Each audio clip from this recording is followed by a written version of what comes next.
Phone check. 1, 2. The microphone check. 1, 2, 1, 2. The microphone check. I got my headphones tuned between two different AM stations, and my briefcase is full of declassified information. Declassified. Declassified. Good evening and welcome to News from Neptune for the 42nd week of 2014. For more than 20 years, this program has been a spontaneous and unrehearsed discussion of the news of the week and its coverage by the media, first on a so-called community radio station, and when censored and locked out of there, welcomed, I'm happy to say, by the good folks at Urbana Public Television. I'm Carl Estabrook. My discussants tonight are David Green and David Johnson. Our program's name, News from Neptune, was chosen to honor Noam Chomsky, who's been talking sense about American politics for more than twice the quarter century we've been on the air. Chomsky has said that in the American media, quote, either you repeat the same conventional doctrines everybody is saying, or else you say something true, and it will sound like it's from Neptune, close quote. So we try to say some true things, and it may sound as if it's news from Neptune. Our format is to take turns suggesting stories that have been ignored or misreported, occasionally even innocently, and then having our colleagues comment on them. Previous programs are archived on YouTube and posted to the Facebook page for News from Neptune, where you'll also find additional articles and comments from viewers and some answers from us. I can be reached at carl@newsfromneptune.com, and I'm happy to receive your comments. It's October 17th. On this date in 1973, the Organization of Petroleum Exporting Countries started an oil embargo against a number of Western countries, the U.S. notably, and the occasion was the Yom Kippur War, the 1973 war between Israel, Egypt, and Syria. The effects in American society took a while to become clear, but there are two aspects of it. One, the foreign policy aspect, what was actually going on in the Middle East and why from the point of view of American policy, and secondly, the domestic situation in which the oil shock occurred. I want to say a word about the latter for a moment and then come back to the former as we have time later in the program.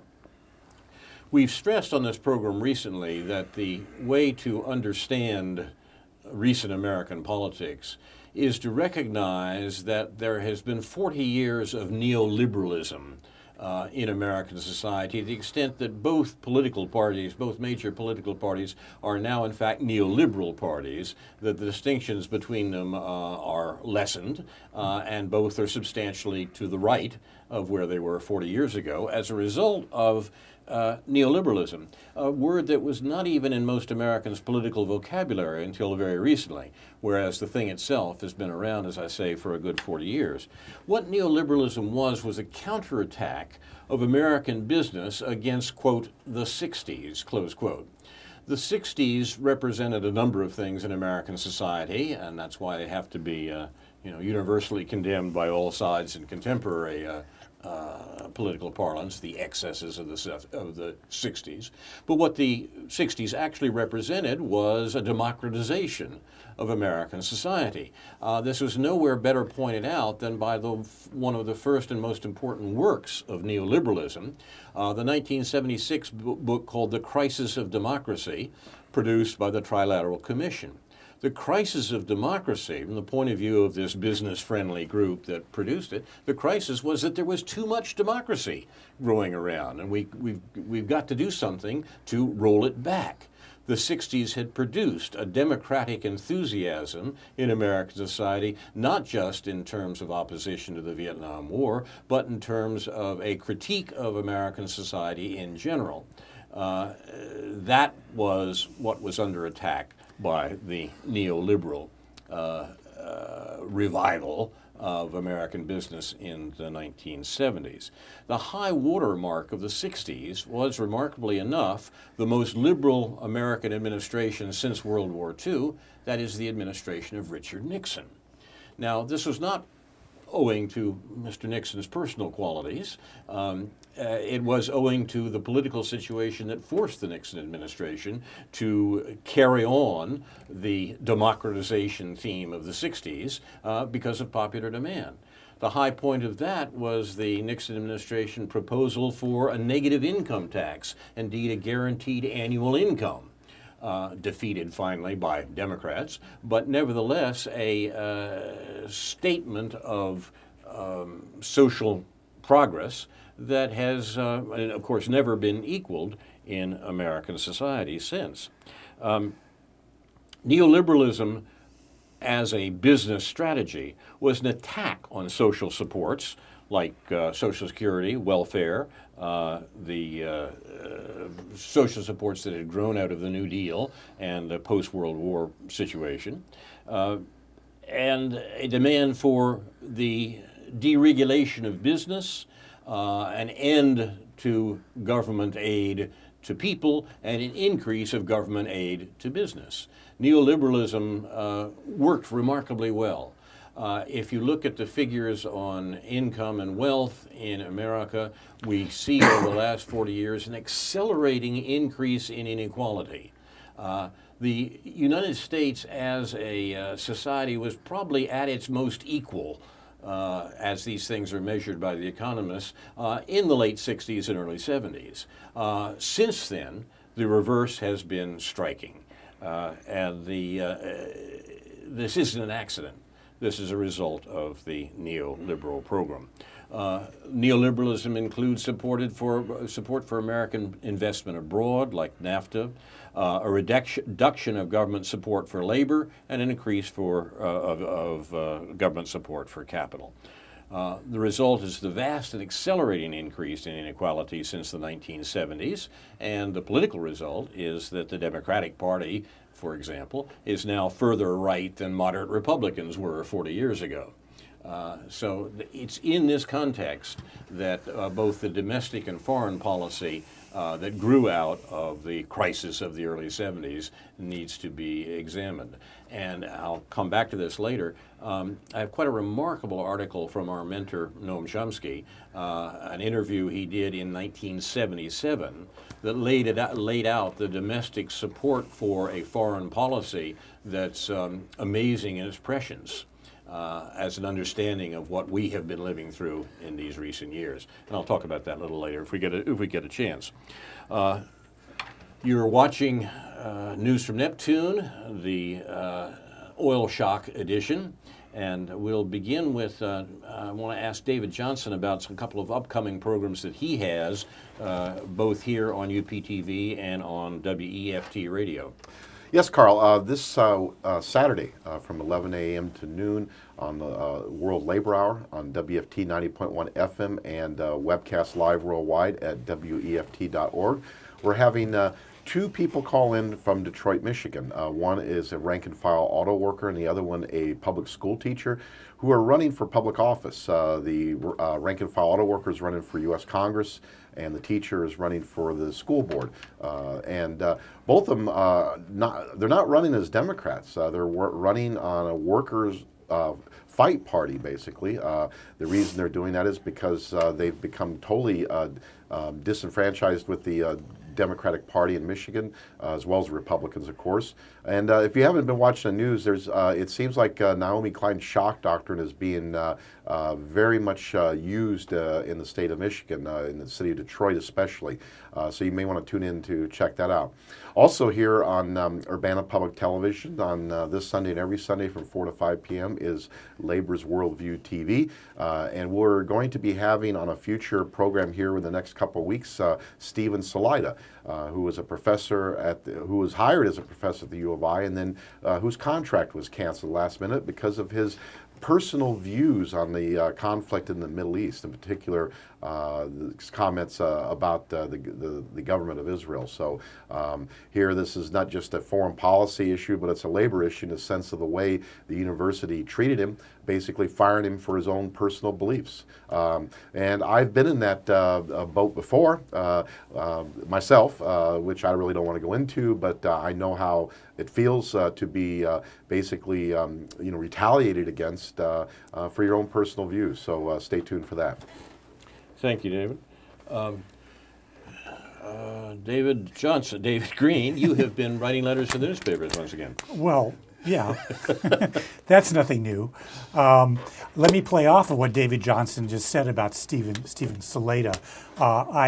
I took the trouble. I wanted to know a little more about him and find out what his views were beyond the fact, beyond just opposing his firing. I wanted to find out who or what had been fired. And so I read a book called Israel's Dead Soul, which was published 3 years ago, which is a collection of five essays that Stephen wrote about, not so much about Israel-Palestine itself, but about the way that it's dealt with in this country, especially on college campuses. I transcribed some excerpts from this book and provided some commentary and some structure, and it's now posted at mondoweiss.net, the Mondoweiss website, where you can find it sort of at the bottom under the politics category on the home page. And I think it was well worth me doing that. I found out that Stephen Saleta is a very accomplished scholar, a very incisive scholar. Some people will not be comfortable with sort of the literary criticism style that he uses and maybe some of the words that he uses, but I think that his thinking is solid. And what's so revealing about his views in light of what has happened here is that it's mainly a critique, if it's a critique of anything, besides what's going on in Israel and Palestine, it's a critique of the manner in which multiculturalism, as it is understood on campuses in this country, accommodates Zionism and as just another manifestation of a multiculture.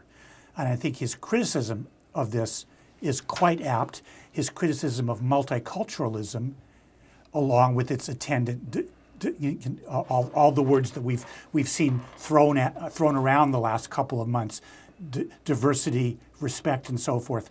This whole cultural atmosphere is something that he was really already very much onto, and probably, as I say in the article, explains a lot. You know, his book foreshadows a lot about why he couldn't fit in at a place like this, or really any other place in which there was a lot of support for, a lot of pressure from the Israel lobby, and a lot of support for a campus that favors the Israeli narrative over that of the Palestinian narrative. Such is the case here.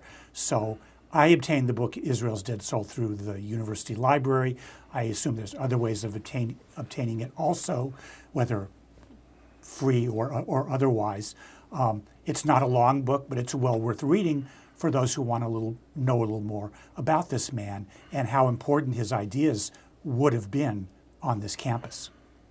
Thank you, David. We'll make a link on the News from Neptune Facebook page to David's notes on Mondoweiss on Saleta's book and his comments on it. Comment, David Johnson? Well, yes, it's really interesting how, all of a sudden free speech has been thrown out the window. Yeah. And, it's really amazes me, too, how basically a political ideology, if you will, Zionism, and it's beyond that, it's more than just political, of course, and has basically become so powerful, if you will, as far as excluding other, voices. And I think this is the real tragedy of Stephen Saleta. Being the latest victim. Of course, Norman Finkelstein was a previous victim of this, who was a Jewish American and who lost tenure at, I think it was Loyola University? DePaul University, right, in Chicago.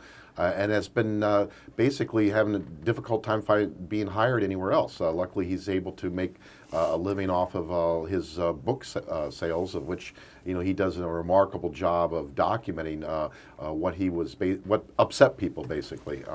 But basically, it's just free speech. I mean, the thing is that unless you're basically using racism and degrading a race of people or an ethnicity, then personally, I don't. The free speech should be honored everywhere. And if anything, Zionism is a form of, when you look at a lot of its aspects, actually is more of a racist ideology than anything else. I mean, they try to, of course, a lot of times Zionists will criticize those who criticize the state of Israel as being anti-Semitic. However, that's usually not the case. There's a distinction here, I think, that I've been thinking about as this case has developed, and it's important to note, I think, as I think David Green suggested, this case is not an isolated incident. It's not just a little problem for the University of Illinois. This case is an example of things that are going on across the country, both in regard to Zionism and academic freedom in general. And I think I want to insist that we have a distinction here between free speech and academic freedom that's worth maintaining.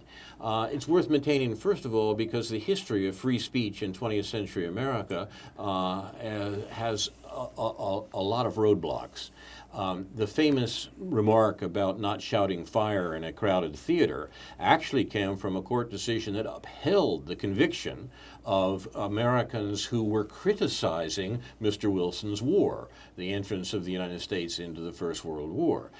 Not shouting fire in a crowded theater, for all it's good as an image, was in fact in this case urging people not to participate in the war.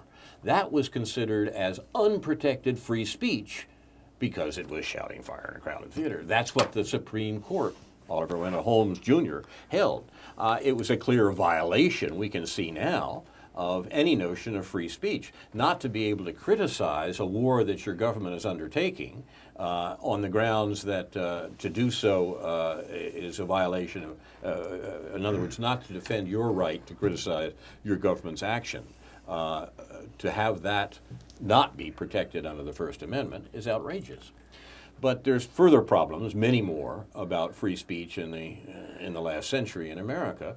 And one of the notions is that the First Amendment, for all it's supposed to protect free speech, of course, as its critics often say, protects people only against government action. So if you happen to be working for the Kraft company and you point out that it's finally you point out publicly that it's extremely dangerous to your health to eat dairy products, you probably won't be working for Kraft much longer. And you can't claim under American law in any sense that your free speech has been violated because, of course, the government hasn't done it. It's just Kraft that's fired you. You've just lost your job. And this sometimes, I think, has gotten confused in the Salita case because of the corporatization of universities, turning universities into business enterprises, which is proceeding apace and has for the last 100 years, but still in all in the last couple of years, as David Green has talked about here before, has become quite outrageous.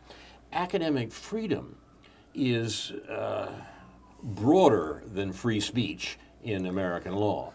Academic freedom is supposed to hold that your views, whatever they are, as a member of a faculty, cannot be used to exclude you from that faculty. Now, we know that that's, of course, nonsense, and anyone who's been in American universities, as long as I have, knows how it's done. During the Vietnam War, critics of the war suddenly found that they were denied tenure on the grounds of that they weren't using the right research methods, or that the topic they had chosen for their academic career really wasn't important to the world at large, and therefore they should be denied tenure. It was rarely, almost never, that one could blatantly be told that you were being fired from this faculty because of your political views. Some interesting cases include my late friend Gene Genovese, the historian of the Slave South, and there were other public cases like that, well-known ones. But it was much more often done sub rosa. That's how academic freedom was violated. But it's important to see that academic freedom includes those views that might get you fired from craft. I think that distinction may have been lost in the Salida case. Do you think there's a problem here, David? Yeah, that is part of it. The question that I'm asking, and this may be answering your question, but the question that I'm asking in regards to what's actually going on around here in terms of academic freedom and the stress on academic freedom by those who support Stephen, I keep trying to, in the letters that I've written, in the articles that I've put on Mondoweiss and so forth, there's, I think, 3 articles of mine on Mondoweiss now, and a letter that I wrote to the News Gazette last month, and this month as well, earlier this week, is that, we're having all these, we've raised this discussion of academic freedom. We had a nice event at the Independent Media Center a few weeks ago with Catherine Franke from Cornell talking, or from Columbia, talking about this. There's another event coming up this coming week with a fellow named Bruce Robbins, who's a well-known English professor and critic, which I assume will also be talking about academic freedom. And I'm just wondering whether that's enough to really begin to get at what's going on here in relation to the specifics of the Israel-Palestine conflict, the manner in which this issue is dealt with on campus, and the fact that given the neoliberal campus in general, given the favoritism of the corporate neoliberal campus to supporting Israel and the specifically corporate technological research ties that universities like this have with Israel, with Israeli universities, with Israeli high tech, and so forth. Given all that, is academic freedom, understanding the context in which academic freedom is being violated and exploring that context on a campus in which the Palestinian point of view has been to say the least neglected, but really just overwhelmed, just really not even visible, just no space created for honest debate over what's really going on over there, and that's not by accident. So I'm wondering whether, say, when Bruce Robbins comes, whether we're going to begin to dig a little deeper into the substance of all this as a way of looking at academic freedom. Yes, reaffirm that. I'm just concerned that if we don't begin to expand the context in which we're talking about things, the academic freedom issue will just become a he says, she says kind of thing. The 200 or 300 faculty members here who are upset about this, if they don't pursue the substantive line of thinking, are just going to find themselves back in the same boat, working at most of them are accomplished and in many cases right-thinking and well-thinking people about what's going on in the world, but they're working in a context in which their views are not being heard, and this is symptomatic of their views not being heard. I've got a comment here, and I'd like the views of both of you on this, from our mentor, Noam Chomsky, who in a recent interview was asked this, quote, "You," that is Chomsky, "sometimes say," whoops, wait a minute, I've lost my quotation here. This is about Chomsky and the notion of Zionism. The question to Chomsky: you sometimes say in talks and interviews that you used to be called a Zionist, and now you're called an anti-Zionist, and that your views haven't changed. And that is indeed what Chomsky has said. Young people working on Israel-Palestine issues today might find this confusing, since those who call themselves Zionists seem to be supporters of the most virulent Israeli government policies. Could you clarify this? What did it mean to be a Zionist back then, and what does it mean today? And Chomsky answers in a remarkably concise way for a difficult subject. Until December 1942, The Zionist movement had no formal commitment to a Jewish state. Until the state was established in May 1948, opposition to a Jewish state was from within the Zionist movement. Later, the concept Zionism was very narrowly restricted for propaganda reasons. By the 1970s, when Israel chose expansion and dependence on the U.S., and this was the oil shock I started with today, by the 1970s, when Israel chose expansion and dependence on the U.S. over security and integration into the Middle East region, the concept Zionism was narrowed further to refer in effect to support for the policies of the government of Israel. Thus, when the distinguished Israeli Labor Party statesman Abba Eban said that the task of dialogue with the Gentile world is to show that, quote, anti-Zionists, close quote, are either anti-Semites or neurotic self-hating Jews, his examples were I.F. Stone and Noam Chomsky, Abba Eban was restricting Zionism to support for the state of Israel and excluding any such criticism as logically impossible. The concept anti-Zionism then becomes analogous to the disgraceful concept anti-Americanism, drawn from the lexicon of totalitarianism and based on strictly totalitarian principles. By now, the term has been so debased by propaganda that it is better abandoned, in my opinion.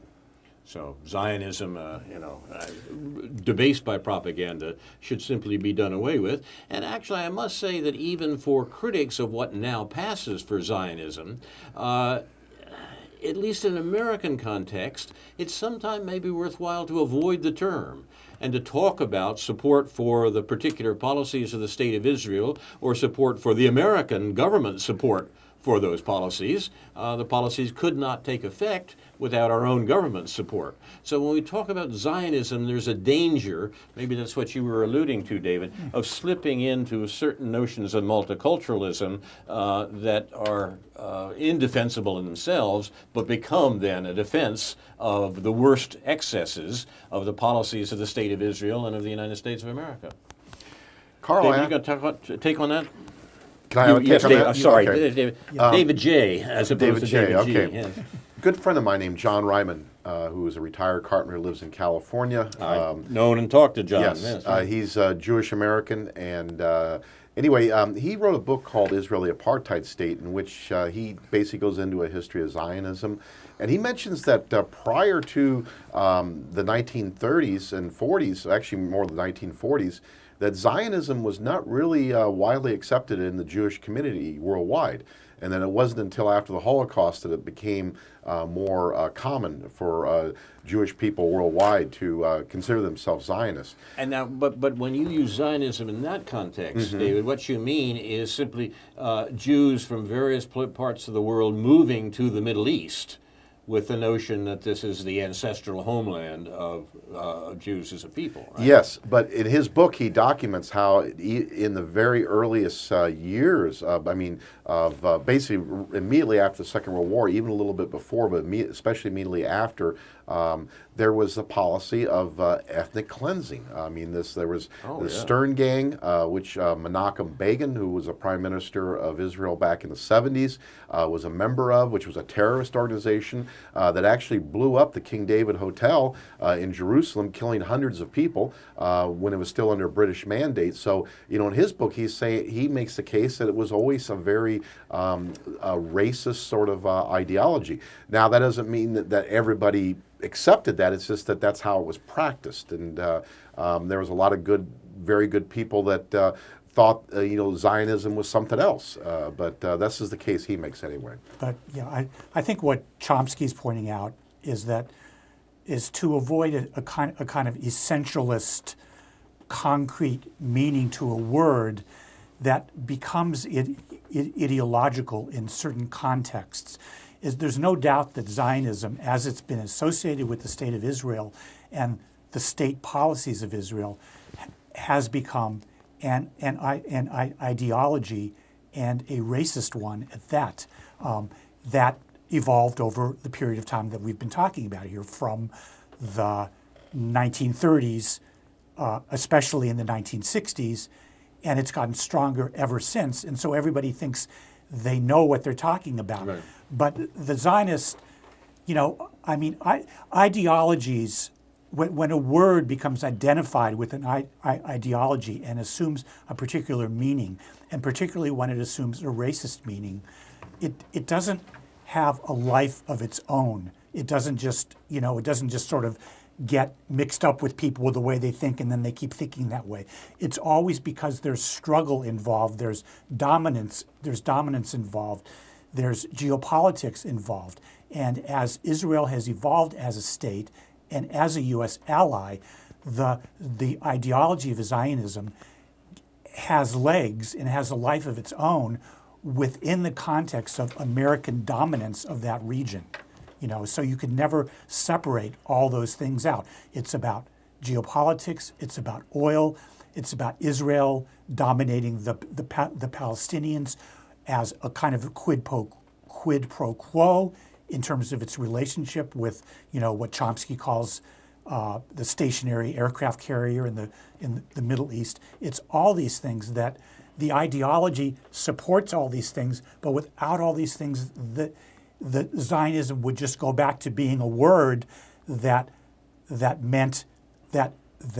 originally meant Jews would like a homeland. Some Jews would like to see what is called the Holy Land as their homeland without even necessarily believing that should be a Jewish state. That seems to me to be a crucial point, and the one that Chomsky was alluding to there. I think in contemporary parlance, the word has those ramifications you were talking about, David. But Zionism as meaning simply support for a Jewish state, the Jewish state in the Middle East, is itself seems to me to be fraught. We don't normally approve of racist states, right? A state in which people who belong to a certain racial group are dominant and people who don't belong to that group are second-class citizens. But that, of course, is exactly the way it is in Israel today. Indeed, it's true. It's also true in Greater Israel, including the territories that Israel illegally occupies. So to speak of Zionism as support for a racist state is already, it seems to me, to suggest some of the problems here without referring to what in fact may be the more important issues, why the United States is defending a racist state that continues to commit crimes against its neighbors, as is the case with Israel. So the idea of a racist state in the first place seems to me in a reasonable world to be one we should be talking about. I'm reminded of a comment of Terry Eagleton, the British critic. He was actually writing about Ireland, which, of course, shows some interesting parallels to what we're talking about in the Middle East, and some interesting contrasts as well. Eagleton wrote, "The Enlightenment and its romantic aftermath gave birth to two doctrines distinguished only by the letter S. The first was that people had the right to self-determination. The second was that peoples had such a right. The former belief, that people have the right to self-determination, is the keystone of modern democracy and indeed of socialism.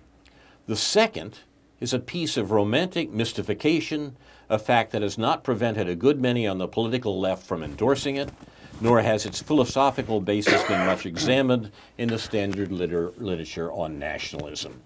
The notion that every people deserves a state, or that peoples have a right to their own state if they're living in the midst of someone else's state, it seems to me, falls under the strictures that Eagleton is talking about here.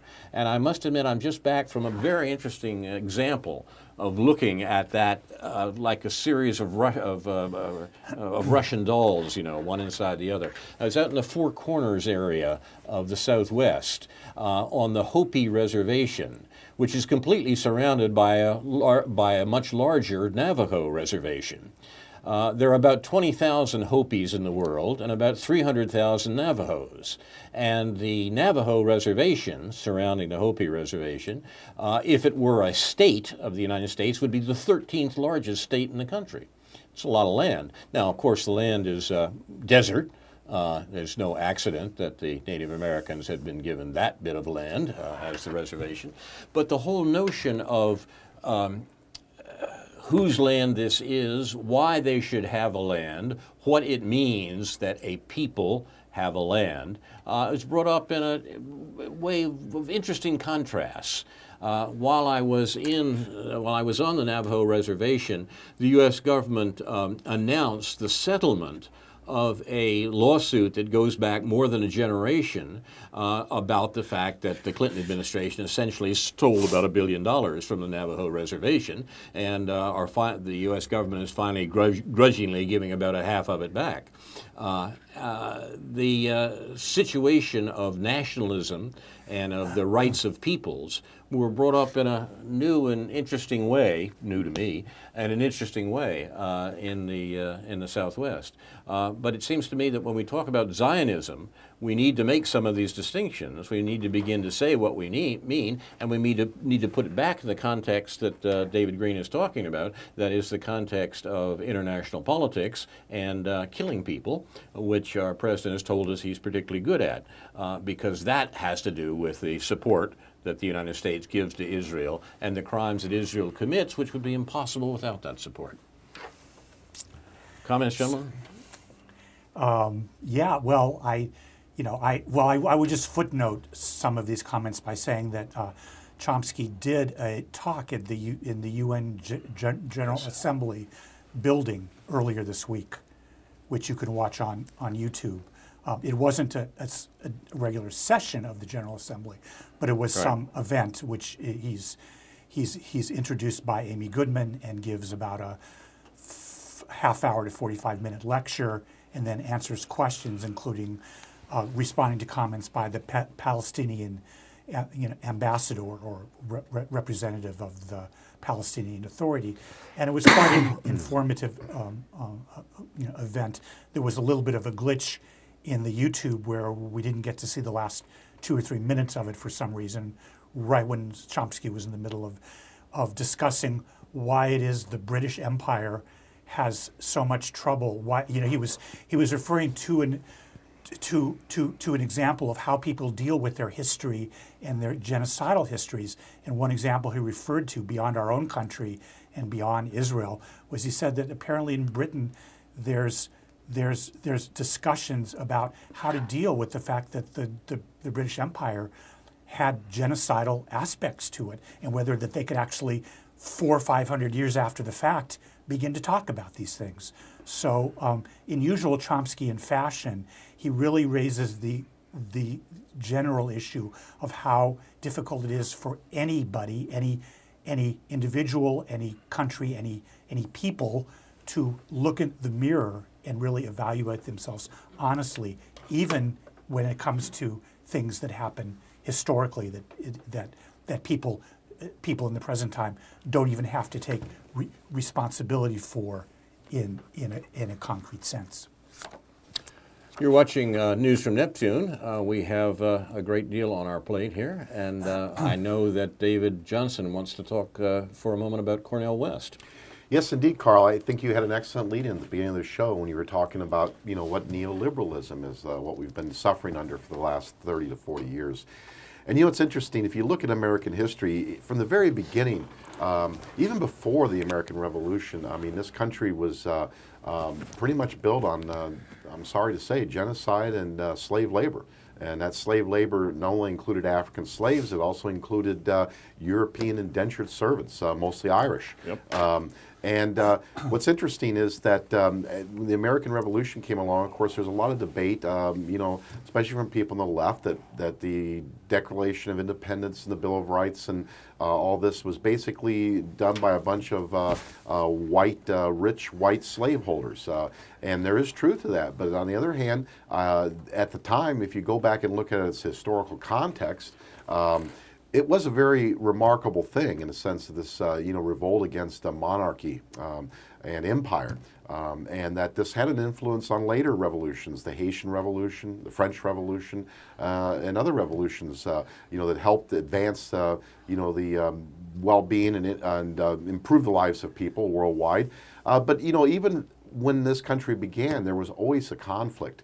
There was always this battle between those who wanted to have like an American aristocracy, a plutocracy of wealth. Basically, the wealthy should have more rights than the average person, and against those who thought more that all of us should be created equal and that laws should be just and so forth. So you look at American history and you see that it's been a constant battle. You look at anything in world history, especially in American history, that ever has been an improvement for the average person, it's always been a fight.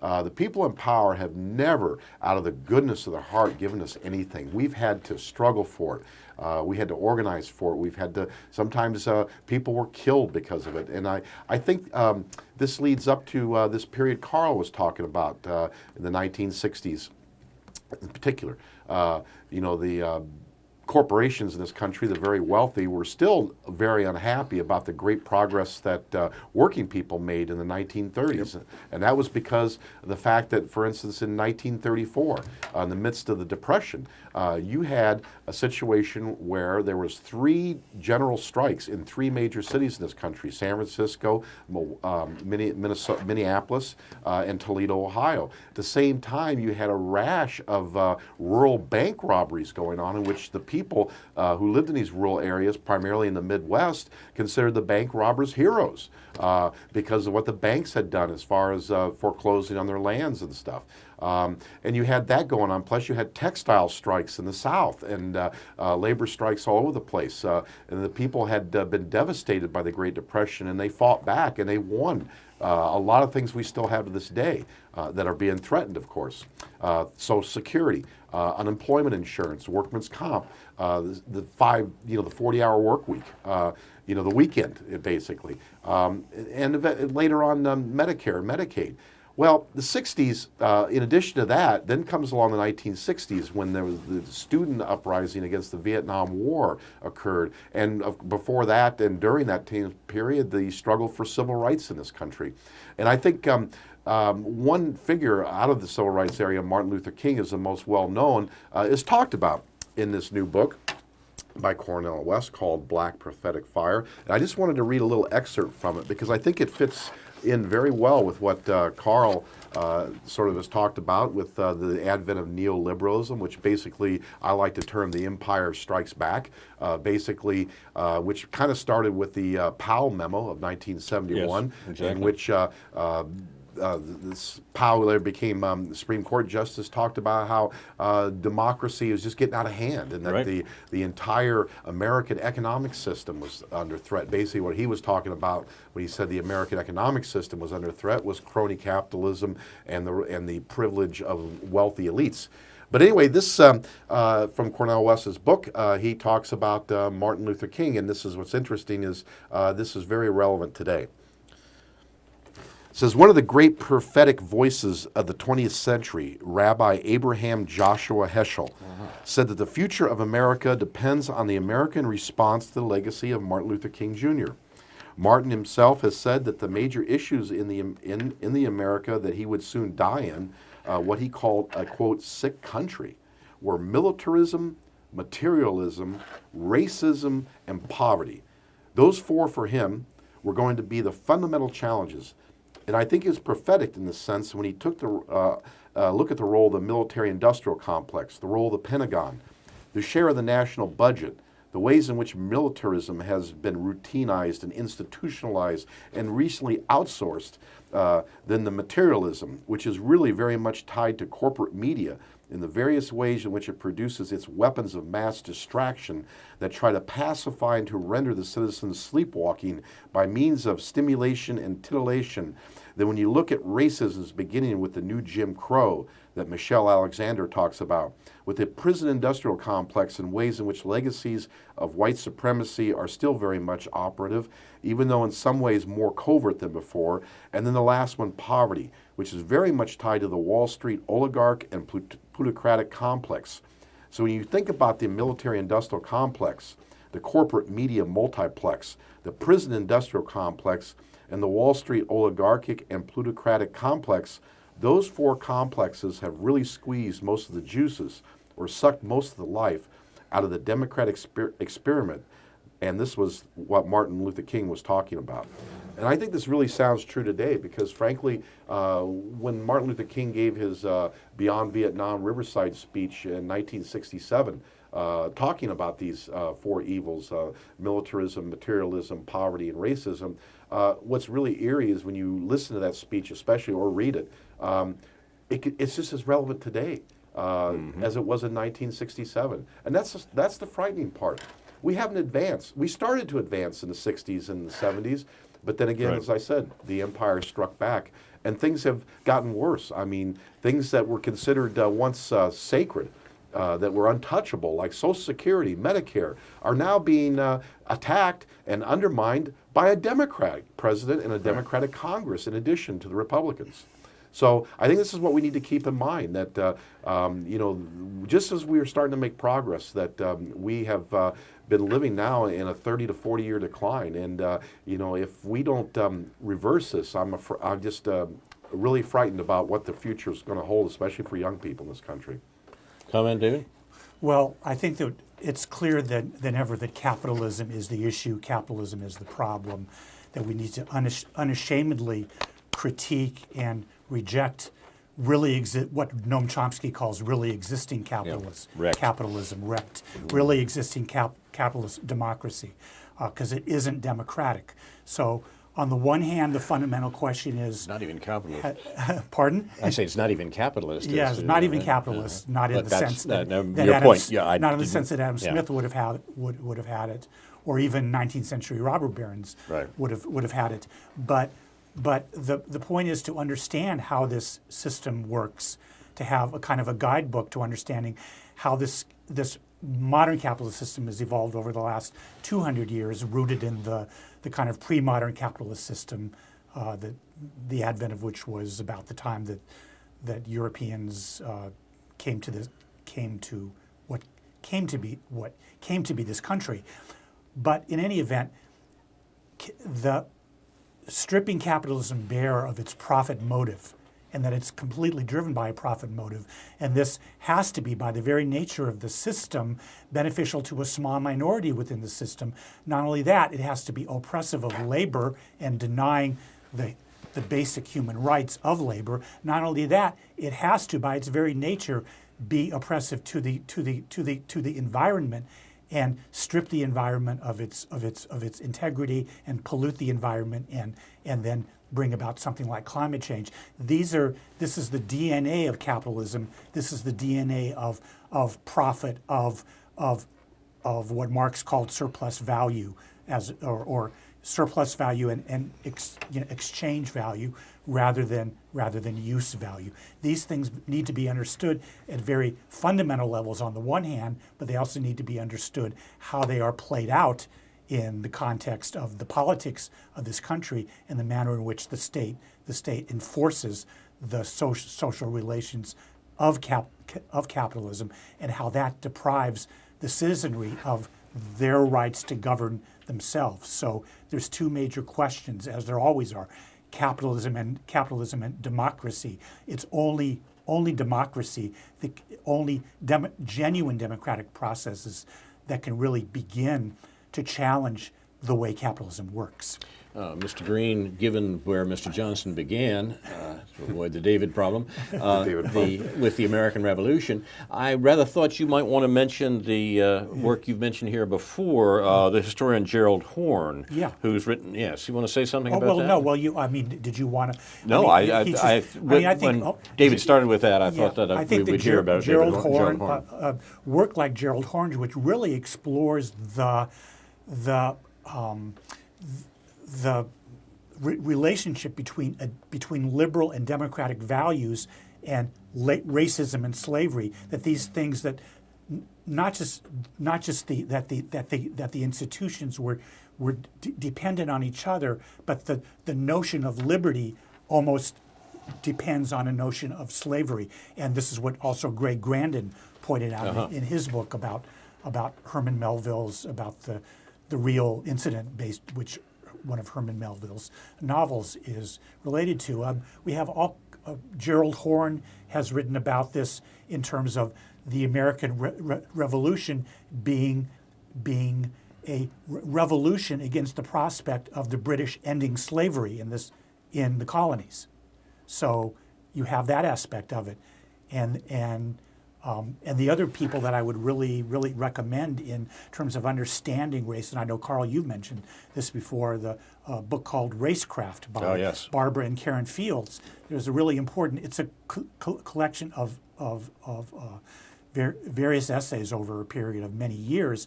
One of the essays I think was published back in 2000, 2001, called Ideology and Race, and this is where they really stress the idea that racism does not have a life of its own outside the material context in which it is advantageous to the capitalist class to exploit race. That's a crucial point, and it seems to me that the connection to the American Revolution comes with the, to state the thesis as brutally as I can, the notion that the American Revolution of 1775 was in fact a counter-revolution against the movement in Britain towards the abolition of slavery, the ending of the slave trade and the eventual abolition of slavery, on the grounds that the American ascendancy, the rich white people, what we'd call today the 1% in America, both North and South doesn't really make much of a difference here, drew their surplus value from slaves. That the American economy was based on slavery, and the slave economy was what was being defended by Sam Adams and his revolutionaries, North and South, against the dangerous tendency of the British Parliament to move against the slave economy. That's not any peculiar virtue on the part of the British Parliament. It had to do with the economic interests in the Parliament as well. But to understand that, and anyone who's read Howard Zinn's People's History of the United States knows about the ambiguities, particularly the ambiguities of class interests involved in the American Revolution. But Gerald Horne is one of the first, I think, who's made it explicit and produced the argument in explicit form that the unpleasantness at Lexington and Concord in April of 1775 was based finally on an attempt of a defense of slavery against what were seen as threats from the mother country to the slave economy. I have a personal interest in this that I've mentioned here before, and forgive my narcissism. I've contended for a long time that the first casualty of the American Revolution was a man shot in the leg on Lexington Green on the morning of April 19th, 1775 by the British regulars. He was a member of my extended family. His name was Prince Estabrook, and he was the son of a slave from the West Indies who'd been brought from the West Indies to Massachusetts as a slave. Prince was born in Massachusetts, born a slave, and was owned by a distant cousin of mine. The fact of the matter was that he was a member of the Lexington militia, Lexington, Massachusetts militia, and was standing on Lexington Green with a gun next to the son of the family, and the two of them were defending their territory against the British regulars.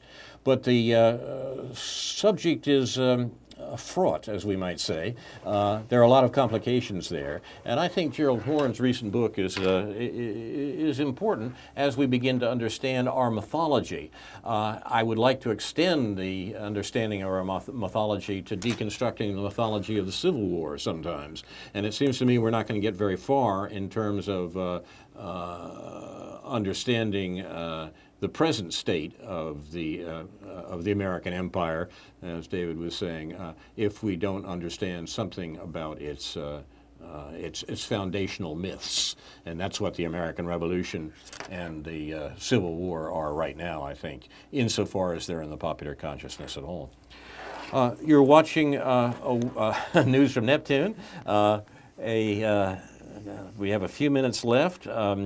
Did we have, David, did you have, David or Well, David, did well, you I don't- have other things you particularly wanted Well, to? yeah, I think we have maybe 3 or 4 minutes Just a real left. quick comment. Yeah, Sure. I would say that I'm going to have to disagree with you to a point, Carl, on that because I don't think you can really lump people like, say, Alexander Hamilton in with, say, Patrick Henry and Thomas Paine. I think there You're was such a traditionalist, David. yes. Such a conservative. And not gee, that's a first. No, Carl. it's true. Yeah, that's the argument you're But making. what I'm saying is that there was something about the American Revolution that did influence revolutions in other countries, like Absolutely I mentioned true. earlier. And the ideals. Yeah, Now, of course, absolutely. what you're pointing out is these ideals weren't shared by all who were some of the founders, maybe not even most, but nevertheless, these were ideals that probably motivated people to, stand firm and insist on the Bill of Rights, which Absolutely. which the what you call the Federalists, the more elitists, didn't even want to include. I mean, there of course, they were included, and I think this is at least some foundation. I mean, from even a major. How should I put it? Even though an event or a point in history maybe not be an ideal, there are still remnants of it that were, it's not always. What I'm saying is, there's always a silver lining to every cloud. I guess Well, to use I think a colloquialism.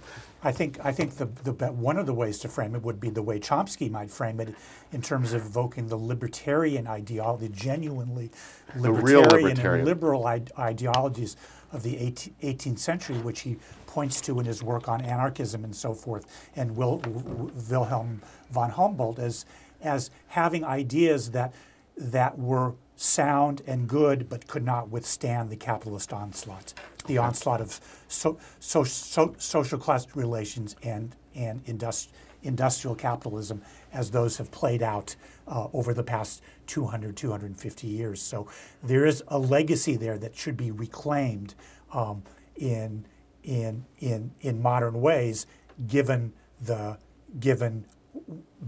overpowering dominance of capital over the past 200 years. Here. I think we have to realize, too, that the bourgeois revolutions of the 18th century, and I include the American Revolution, the French Revolution, and so forth, have to be understood historically in relation to the fact that the revolutions were made finally in the interest of a very small class, what Marx called the bourgeoisie, basically the owners of capital.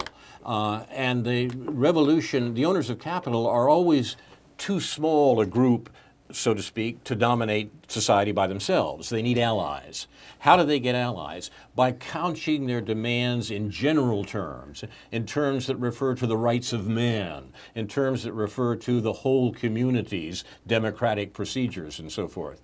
That's what both the American and the French Revolution did. And to concentrate perhaps on the divisions within the groups who made the revolution is to miss the way in which they were, as it were, confiscating the interests of all the other groups in society for the interests of the bourgeoisie. This is a long talk, and we'll more of it on this show and elsewhere, and we'll post some of this to our Facebook page. You've been watching news from Neptune for the 42nd week of 2014, the Oil Shock edition. My discussants have been David Green and David Johnson. I'm Carl Estabrook. Our thanks to UPTV, especially Jake and Jason. Upcoming programs, you heard from David Johnson about the programs on WEFT and UPTV this weekend. We also have on WRFU radio, the program Living Simply on the first Friday of the month at 8 a.m. with our colleague Ron Zope. Inshallah, we'll be back next week with a new edition of News from Neptune to remind you, in the words of Edward de Vere, what's past is prologue, what to come in yours and my discharge. In the meantime, confusion to our enemies, and a good night to you.